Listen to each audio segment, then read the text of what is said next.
Sponsor by SPO digital marketing. நீங்கள் work from home job opportunity பார்த்துட்டு இருக்கீங்களா? அப்போது எஸ்பிஓ டிஜிட்டல் மார்க்கெட்டிங்கில் ஜாயின் பண்ணுங்கள். இது மொபைல் பேஸ்டு பார்ட் டைம் ஜாப்ங்கிறதுனால students, homemakers, job seekers இப்படி யார் வேணால் ஜாயின் பண்ண முடியுங்க.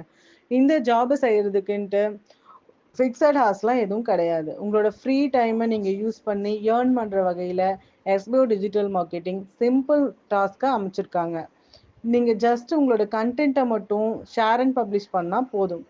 இதில் ஏதோ ஒரு பொருளை நம்ம செல் பண்ணணும், இல்லை யாரையாச்சும் ரெஃபர் பண்ணணும், எந்த ஒரு அவசியமும் கிடையாது.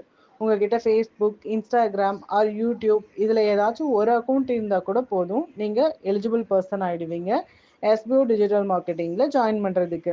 அது மட்டும் இல்லைங்க, டே 1லேருந்தே உங்களோட டெய்லி இன்கம்மை இன்ஸ்டன்ட் பே அவுட்ஸோட எடுக்க முடியும். இதை பற்றின டீட்டெயில்ஸ் உங்களுக்கு இன்னும் வேணும்னு நினச்சிங்கன்னா நான் டிஸ்கிரிப்ஷனில் கொடுக்குற நம்பருக்கு உங்கள் நேம் அண்ட் குவாலிஃபிகேஷனை வாட்ஸ்அப்பில் சென்ட் பண்ணுங்கள். தேங்க்யூ. ஸ்கிப் பண்ணாதீங்க. பெரிய தப்பு. தினம் 300 ரூபாய் சம்பாதிக்க அரிய வாய்ப்பு. இன்ஸ்டாகிராம், ஃபேஸ்புக் பயன்படுத்த தெரிந்தால் போதும் content post and content publishing மூலமா தினம் 300 ரூபாய் சம்பாதிக்கலாம். இந்த வேலை செய்ய 5 நிமிடம் போதும். Work training support, group communication support, all language customer live chat support, முக்கியமா சொந்தமா ஒரு பிசினஸ் ஸ்டார்ட் பண்ற அளவுக்கு உங்களால கற்றுக்கொள்ளவும் முடியும், சம்பாதிக்கவும் முடியும். இந்த வேலை வாய்ப்பு வழங்குவது 5 வருடத்திற்கு மேல ரன் ஆகிட்டு இருக்க நம்ம தமிழ்நாட்டு company school of business organisation private limited. மேலும் விவரங்களுக்கு டிஸ்கிரிப்ஷன்ல கொடுத்திருக்க நம்பருக்கு வாட்ஸ்அப் பண்ணுங்க. 70 வயசு நெருங்கிடுச்சு. எதிர்கால வாழ்க்கையை நினைச்சு பயமா இருக்கு. எப்படி வாழ்றதுன்னு வழிகாட்டுங்க. இதை கேட்டிருப்பது ராதாகிருஷ்ணன், வாணியம்பாடியிலிருந்து. குழந்தை பருவம், இளம் பருவம் மாதிரி வயசான காலமும் தினம் தினம் புது புது அனுபவத்தை தரும்.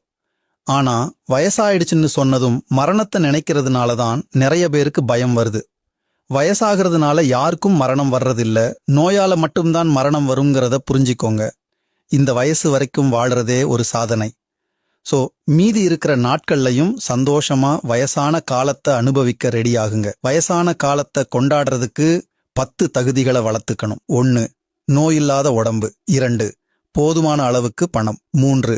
பிரியாத உறவு. 4. நல்ல ஞாபக சக்தி. 5. ஒரு நல்ல நண்பர்கள் வட்டம். 6. படுத்ததும் தூக்கம். 7. ஆசைகள் இல்லாத மனசு. 8. மாற்றங்களை ஏத்துக்கிற மனநிலை. 9. மத்தவங்க கிட்ட குறை கண்டுபிடிக்காத மனநிலை. 10. எல்லாத்தையும் டேக் இட் ஈஸியா எடுத்துக்கிறது. இந்த 10 தகுதிகளும் இருக்கிறவங்க 100 வயசுலையும் இனிமையா வாழ முடியும். மகிழ்ச்சியுடன் வாழுங்கள்.